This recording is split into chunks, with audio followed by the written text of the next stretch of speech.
Drucker, School of Physics. Quentin Tarantino. Yeah, Quentin Tarantino, the true masters of physics, clearly.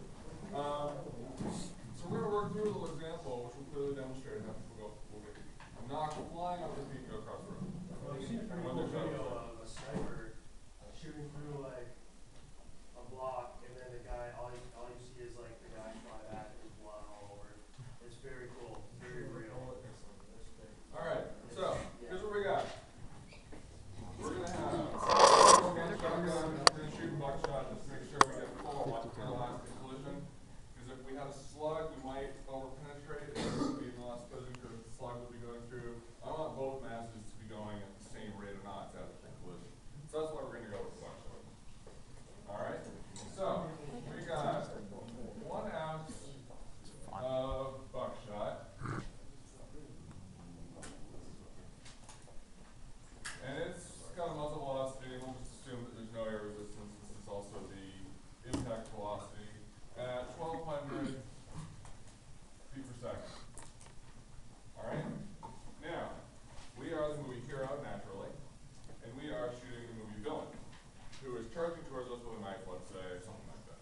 All right. So this villain, who is going to be shot justifiably by us, hero, is a 176-pound villain.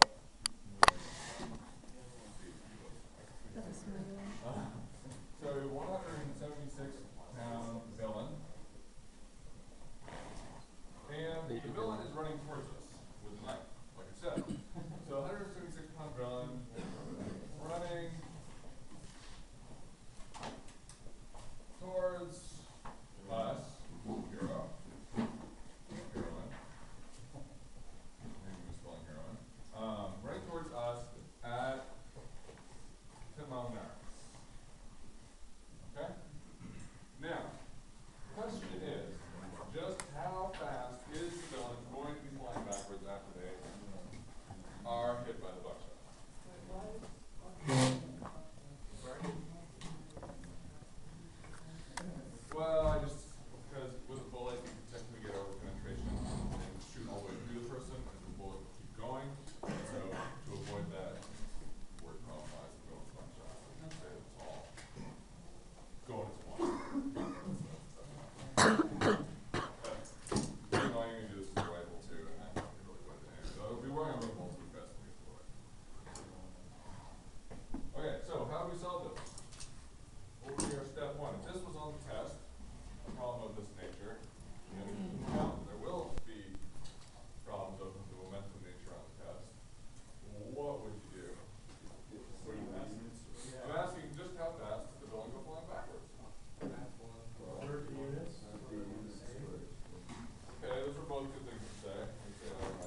things are going along just a line. The roll's coming straight towards us, we're shooting straight at it, it's a line. So we have M1 U1 plus M2 U2 is going to equal M1 V1, so velocity after collision, plus M2 V2. So I'm telling you that the collision of the buckshot and the person, well, let me ask you, is that going to be an elastic collision, an inelastic collision, somewhere in between? Inelastic, Why? because the buckshot's gonna stay with the person. Yeah, so they're going to be going along at the exact same velocity post-collision, the buckshot and the person, which means it's a perfectly inelastic collision. So this is perfectly inelastic collision. And so that means, what does that mean in terms of V1 and V2? It does mean they're the same, yes. It means V1 equals V2, and I'm just going to call it V. So we can rewrite this guy as M1 U1 plus M2 U2 equals M1V plus M2V. So we should divide out the V's. So we have M1 plus M2V. Everybody with me so far?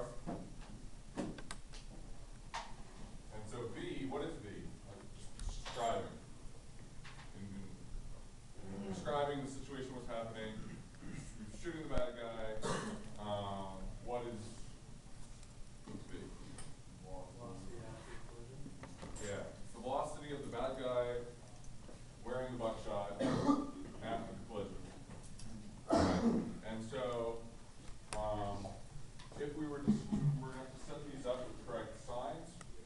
So the U1 and U2 and the V. And so if we set up, say U1 is positive, it's just our choice. We can have our coordinate system go any way we want. But if we set up, say U1 is positive, which I am going to do, and then U2 would be positive or negative. U2 would be negative, it's going the opposite direction. And so if this was positive, what does that mean? It means that guy is properly flying away from us? It's false. And if it's negative, it means the movies have failed us yet again, and the bad guy's continuing towards us. Okay. So, we now have everything we need to be able to solve the problem. We want to find V, so we can rearrange this very slightly just by dividing out the M1 plus M2. So we have M1 U1 plus M2 U2, divide out the M1 plus M2, V equals V. V is what we want to know. That's just how fast the bad guy was going backwards with his new buckshot addition. So we just drop in values. So we've got M1, that's our buckshot. So got 0.0625 pounds, that's a 6-pound mass, and it is going at 1,200 feet per second. And we're going to add that to, what's our next thing? Yeah, 176 pounds, that's our second pound. So 176, and I said this is pound mass. We're using continuance, we learned too much. And so what's our velocity here going to be? Negative 14. Yeah, negative 14.67. Negative, it's going the other way. Yeah. I said we could have set this whole thing up the other way and have this one be negative and that one positive. We just defined the coordinate system the other way and we're fine. Just keep it straight. Okay. And then we're going to divide this by our M1 plus M2, which is 0.0625 pounds plus the 176 pounds. And we get a grand total answer of negative 14.24. We slowed him down a little.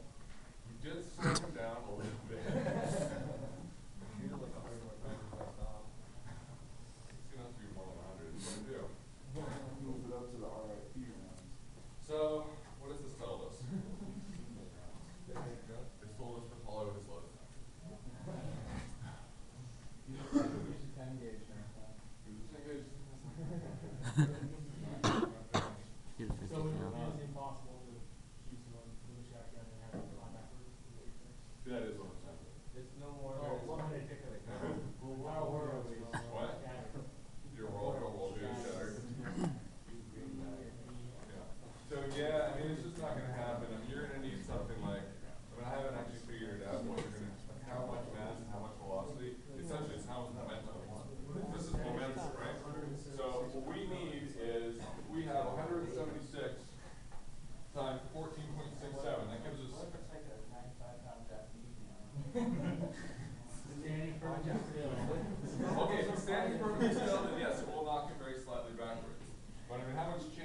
V2s can go